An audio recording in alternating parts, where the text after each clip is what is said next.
ॐ कृष्णाय वासुदेवाय हरये परमात्मने प्रणतः क्लेशनाशाय गोविन्दाय नमो नमः। गोविन्दाय नमो नमः। गोविन्दाय नमो नमः।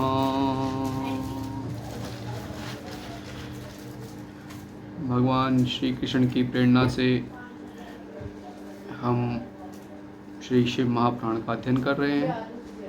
अब तक हम इसमें यह समझ पाए हैं, इतना जान पाए हैं कि किस प्रकार सदाशिव जी ने अपने दर्शन दिए विष्णु जी को और ब्रह्मा जी को, और उन्हें महामृत्युंजय मंत्र का उपदेश दिया, चिंतामणि मंत्र सिखाया। चलिए इसके आगे की कथा हम समझते हैं और सुनते हैं। शुरू करते हैं 9वां अध्याय। ब्रह्मा जी बोले, हे नारद, भगवान सदाशिव की आज्ञा पाकर विष्णु भी कुछ देर पश्चात अंतर्ध्यान हो गए और उन्होंने संपूर्ण लोक को ब्रह्मांड से पृथक कर दिया।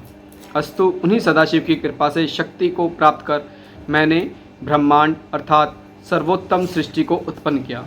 अब मैं तुमसे जीवों की उत्पत्ति का वर्णन करता हूँ कि वे प्रकृति और पुरुष द्वारा किस प्रकार उत्पन्न होते हैं।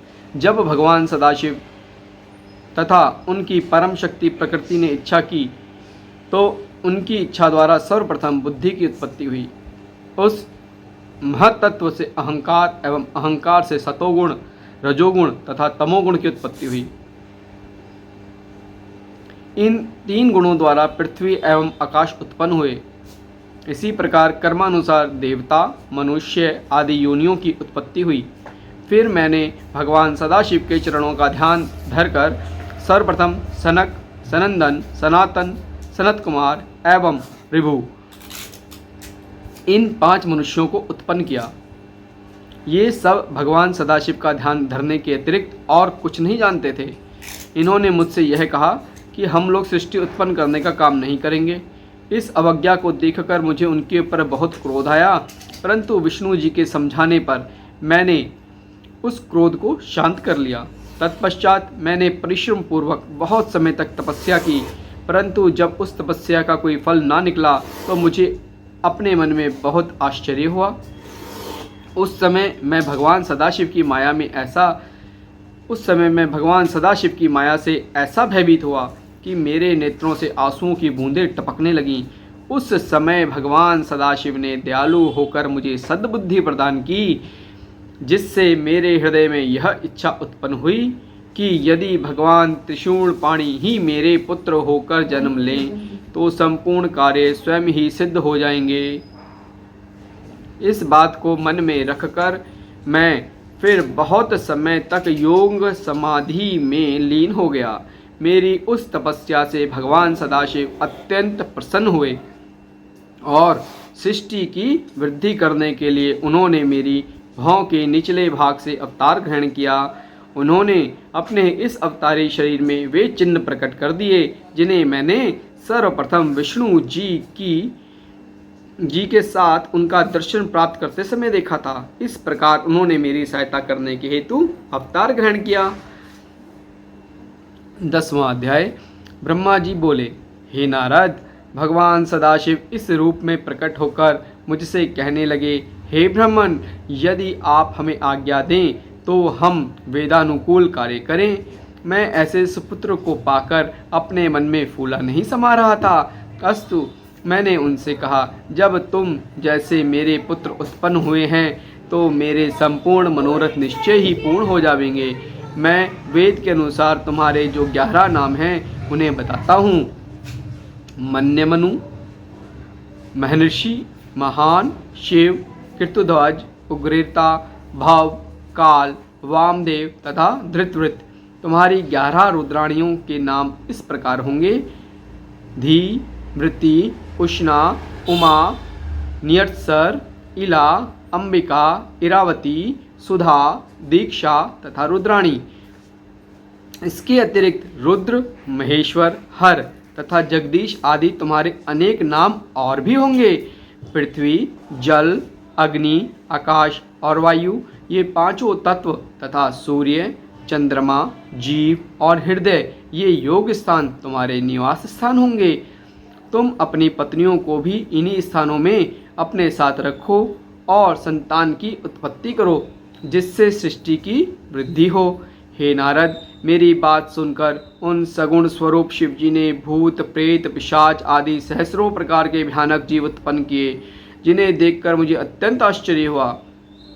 तब मैंने भयभीत होकर उनसे कहा, तुम इस संतान को इसी समय नष्ट कर दो तथा श्रेष्ठ पुत्र उत्पन्न करो। यह सुनकर उन्होंने उत्तर दिया, हे ब्राह्मण, जिन जीवों को बार बार जन्म लेना और मरना पड़े, उन्हें हम उत्पन्न नहीं करेंगे, उन्हें तो आप ही उत्पन्न कीजिए, आप हमें भूलिएगा नहीं। यह कहकर शिवजी ने अपनी माया को मेरे ऊपर से हटा लिया।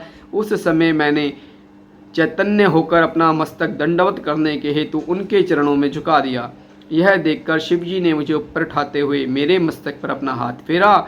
उस समय सनकादिक भी आकर शिवजी के चरणों में गिर पड़े और उन्हें दंडवत करते हुए स्तुति करने लगे। भगवान सदाशिव ने सब पर दयालु होकर उन्हें उत्तम बुद्धि प्रदान की। तदुपरांत वे मेरे ललाट के मार्ग से गुप्त होकर अपने लोक को चले गए। हे नारद, हम तीनों देवताओं में किसी प्रकार का अंतर नहीं है। अब मैं तुमसे सृष्टि का वर्णन पुनः करता हूँ। 11वां अध्याय। ब्रह्मा जी बोले, हे नारद, भगवान सदाशिव की आज्ञा पाकर मैंने सर्वप्रथम पृथ्वी, आकाश आदि पंच तत्व, पर्वत, मूल एवं कला आदि को उत्पन्न किया। तदुपरांत अपनी इच्छा से विरचि, अग्निरस, शातत, भृगु, पुलसत्य, पुलह तथा वशिष्ठ, इन सप्त ऋषियों को जन्म दिया। फिर मैंने अपने प्रत्येक अंग से तुम अर्थात नारद, कर्दम एवं दक्ष आदि 10 पुत्रों को उत्पन्न किया। फिर स्तन से मनुष्य, पीठ से पाप और अन्य अंगों से प्रीति, तृष्णा आदि को प्रकट किया। तदुपरांत क्रमानुसार नक्षत्र, दिशा, दिक्पाल एवं चंद्रमा आदि को उत्पन्न किया। परंतु अपने द्वारा उत्पन्न की हुई उस तामसी सृष्टि को देखकर मुझे अत्यंत चिंता हुई। रात्रि के कारण अब मुझे भूख लगी और मैं राक्षस इत्यादि को खाने के लिए दौड़ा। उस समय मैंने अपने शरीर को भयंकर बनाकर काल को उत्पन्न किया। हे नारद, इसके उपरांत मैंने उस शरीर को त्याग कर स्त्री का स्वरूप धारण किया। उस समय मेरे उस रूप को देखकर सब ऋषि मुनि आसक्त होकर मुझे पकड़ने के लिए दौड़े।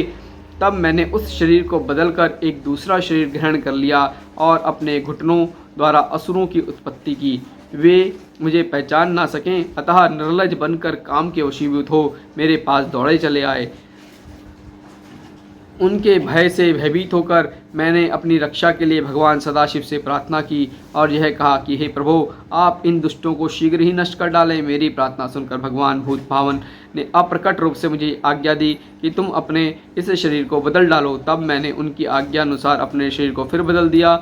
जिस समय मैंने शरीर को बदला वह समय सायंकाल कहलाया। उसमें संपूर्ण असुर अचेत होकर गिर पड़े। तदुपरांत मैंने मनुष्यों की सृष्टि की। अस्तु मैंने दूसरा स्वरूप धारण कर राक्षस, गंधर्व, यक्ष, गुह्य, किन्नर, किमपुरुष, विद्याधर, ईश्वर, भूत, प्रेत आदि तथा स्त्री को उत्पन्न किया।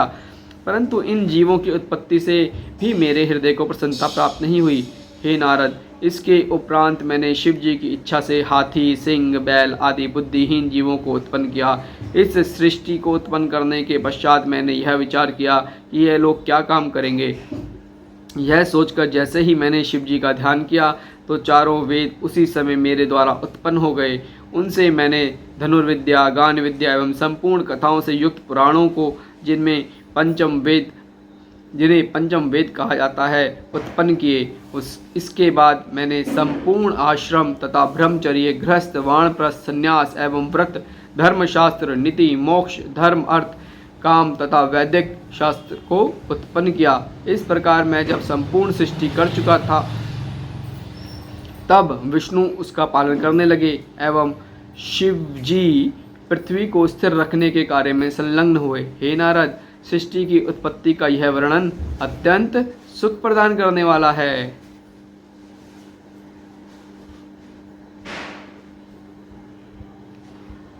ओम कृष्णाय वासुदेवाय हरये परमात्मने प्रणतः क्लेशनाशाय गोविंदाय नमो नमः। गोविंदाय नमो नमः। गोविंदाय नमो नमः।